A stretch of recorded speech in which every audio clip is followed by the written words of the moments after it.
if we lose the game because of this, we will have gained a very useful piece of information. So we'll get this Tribe Elder. We'll play it. I don't know. I want to know. I need to know if this works. Alright, guys. We are here for match 3 with the list that you see on screen. Unfortunately, we are currently 0-2, so hopefully we can turn it around and end up 3-2 even at the end of all this. But admittedly, my goal is never to show you how much I can win with any of the decks that I play. I don't really care about that. Of course, I do like winning, and winning helps me help you by letting me go infinite, quote-unquote, and keep producing this content at no cost to me. But regardless, we're still learning about these decks that we're playing and having some fun. So I know I've already learned some stuff in this league. Hopefully you have as well. And yeah, I don't have much else to say. If you're interested in the deck list and the details, not only can you find the link in the description below via MTG Goldfish, hashtag not sponsored, but also you can check out match 1, where you will find all the details that you need to know about this deck list and what we're doing. What? No Amulet of Vigor? Oh my goodness. And yeah, I'll see you guys in the games. Alrighty, let's hop in here for the match. See if we can be on the play again. I don't remember if we're on the play in the last round or not. You have to let me know in the comments.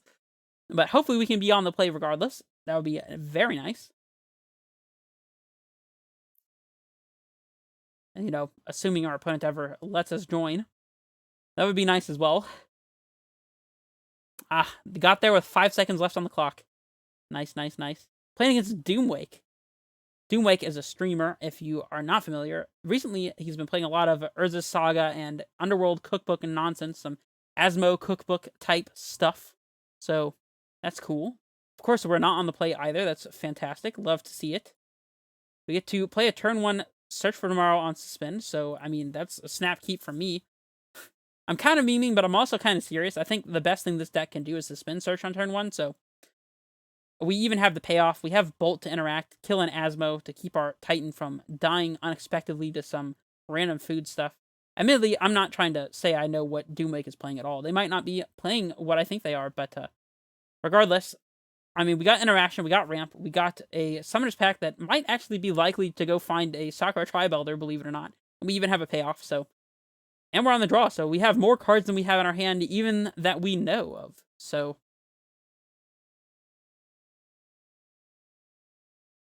Opponent plays turn 1 a Welding Jar Memnite. Well, I mean, I do expect Saga to be in this deck, but this is not potentially a cookbook deck. I think I'm still just suspending Search on 1, like, getting their Welding Jar out of play. I guess that could be relevant for Affinity shenanigans, like, reducing their mana costs. That might be the difference between them having Frogmite this upcoming turn or not. If they play a Saga, for example, they might not. I guess they can still cast Frogmite for 2. So if they play an artifact land and a free spell, that would be 5. They would still need 2 mana to play the flying blue one that lets them draw 2 cards. I don't know, maybe it's actually right to Bolt here. I kind of doubt it, though. I'm going to risk it, and I'm just going to go ahead and suspend Search here. We can always Bolt next turn. There's no rush. None at all. We'll see if they sequence in any way that it would have been advantageous for us to Bolt here just to get the Welding Jar out of play. I mean, hey, maybe they just let the Midnight die and keep the Welding Jar. I don't know. They play Saga. Expedition map. So they have 4 artifacts. Thoughtcast. I guess we might have stopped them from casting Thoughtcast here if we had bolted. I mean, admittedly, I don't mind them Thoughtcasting as long as it's not killing us, so. Cinderglade. Are we cycling Sheltered Thicket? I think we can even afford to pack for Sakura Tribe Elder here. We'd have to sacrifice it immediately, though. Turn after if we... Because, right, we're gonna... I don't know how the triggers stack when it comes to Summoner's Pact and the Suspend cards. I feel like we can stack the Pact trigger and then the Summoner's... Not the Summoner's... The, Search for Tomorrow trigger, so that we resolve Search before we pay for Pact. I don't really know how that works, to be honest. Well, we do have 1 counter left on this.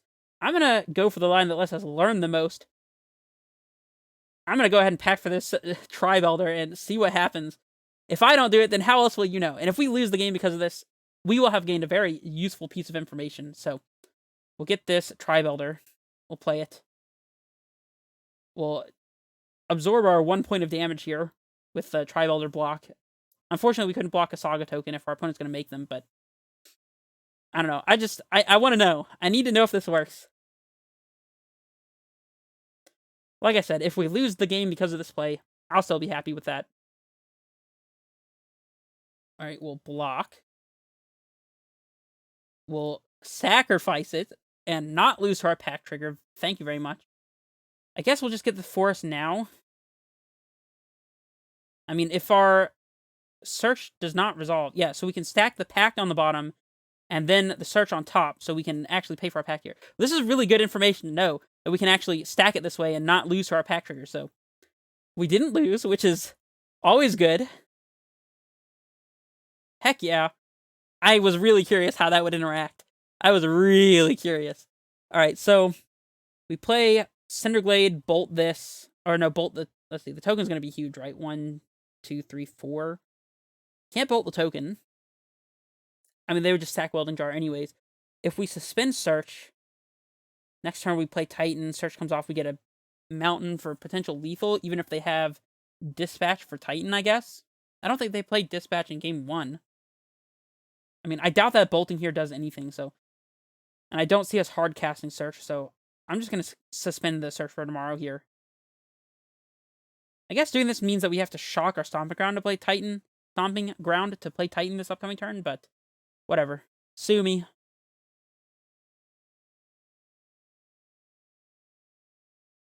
That's a big construct.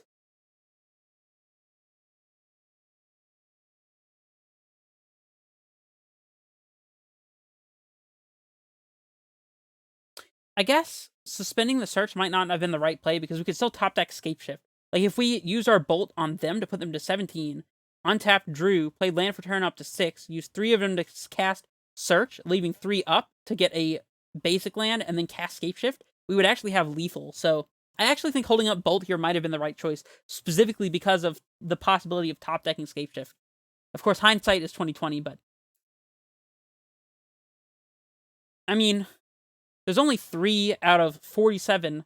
That's the possibility of drawing scapeshift here. So I mean, we're like probably close to 90, like 8% likely or something like that to just be casting Titan this upcoming turn. So it may not be relevant, but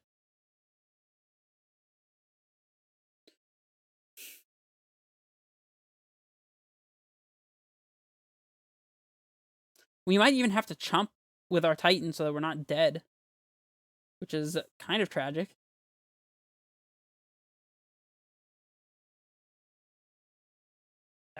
Honestly, chomping with Titan might not even be good enough. We shock, go to 6, play Titan, kill Frogmite and Mim. No, we can't even do 2 triggers. We'd only get 1 Valka trigger, right? We're getting 0 Valka triggers thanks to our sneaky little forest here. No, we play Mountain. It's 5, get Valcut and Mountain, get exactly 1 trigger, kill.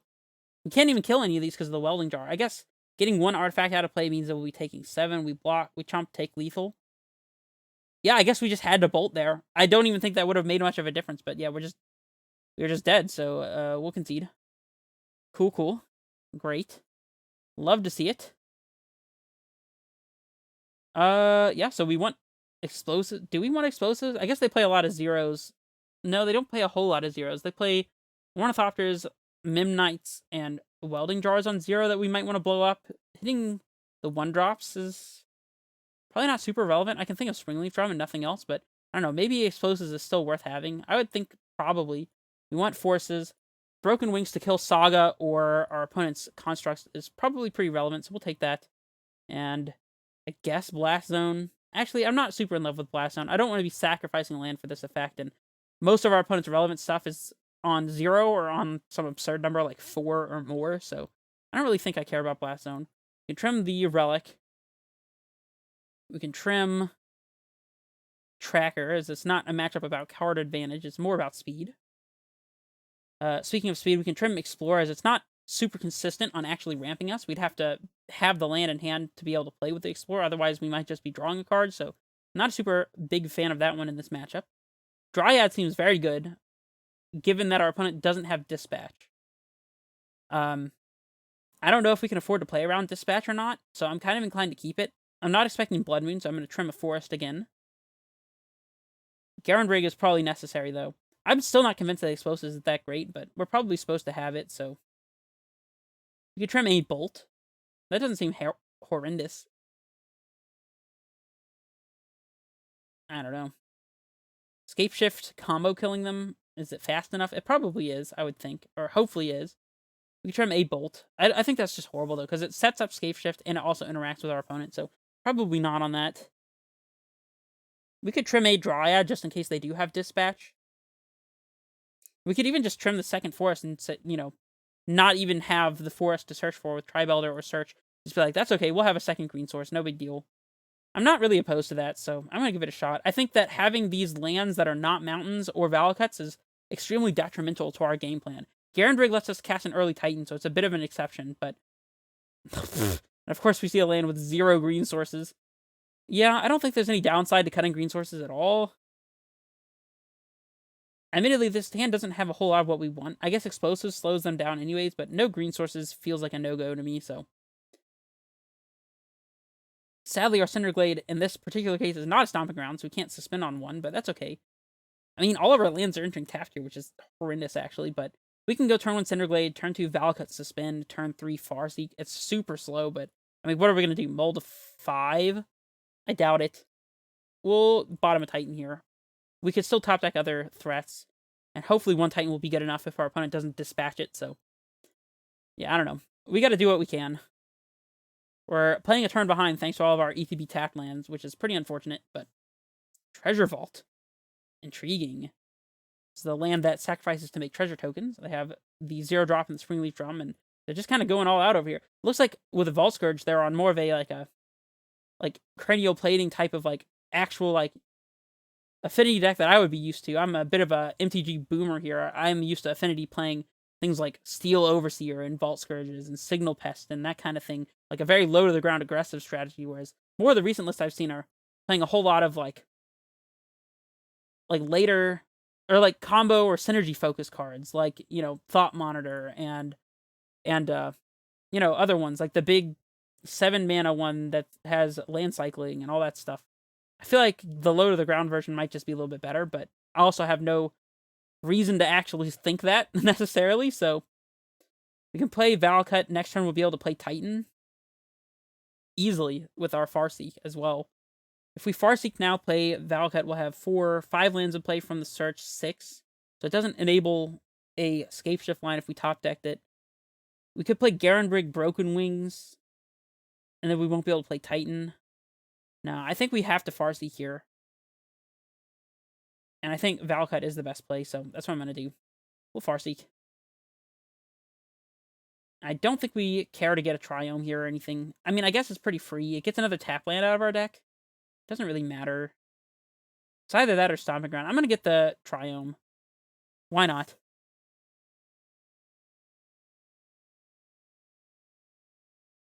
Lets us Explosives on 3. Against our opponent's board of all 0 drops, pretty much. Oh, their Spellskite is very annoying against our Valakuts, I just realized. Something I'm not used to having to worry about. We'll go ahead and cast this Search for Tomorrow. Boom. Getting a basic mountain, of course. We have the green to activate Garenbrig if we wanted to. If we top deck a mountain, that's even better for us. We can get just double mountain. There we go. Yeah, I think shocking this to get a bunch of Valakut triggers is probably the way to go. And not playing the Garenbrig. Yeah. I mean, we're going down to less than the life total that we have now. That we had before, but getting the Valakut triggers is worth it. They're all going to get pointed out at Spellskite at the end of the day, but... I mean, Valakut triggers is better than none, right? Oh, they have Metallic Rebuke? Jeez. Okay. I mean, yeah. Even in this situation, we're better for having played out in the mountain, because if we just top deck mountain, we might be able to get some Valakut triggers. So we're probably pretty well set to lose the game here, though. Nice, nice. They have all 4 Midnights. That's funny. Alright, we're taking a chunk. Or untapping. Stomping Ground. Okay. I mean, I was kind of talking about a theoretical situation where we top deck mountain mountain. It's not that I actually want that to happen, but we're taking 6, 7. Are we actually just straight dead here? Okay, we're not straight dead because we can Broken Wings a creature with flying. Actually, I don't know if they can redirect that with Spellskite because I think they cannot redirect this. We'll find out, but oh, it looks like they can redirect it. We'll see. If they redirect with Spellskite, then we're just dead, right? Yeah, we'll see if this works. Yeah, it did change the target. Alright, we're just dead. Cool, cool. Yikes. This would have been a very nice Anger of the Gods matchup, obviously. Which, I'm a little surprised we're not playing Anger in the sideboard, but... Anyways, I will save some of the ideas for the deck until the last match. I definitely have some ideas on how I might change it to see how it does in the meta, but, anyways, 0-3, not the best start, hate to say it, but, hopefully we can turn it around a little bit more, and I will see you guys in the next matches. This is Red Face Menace, signing off.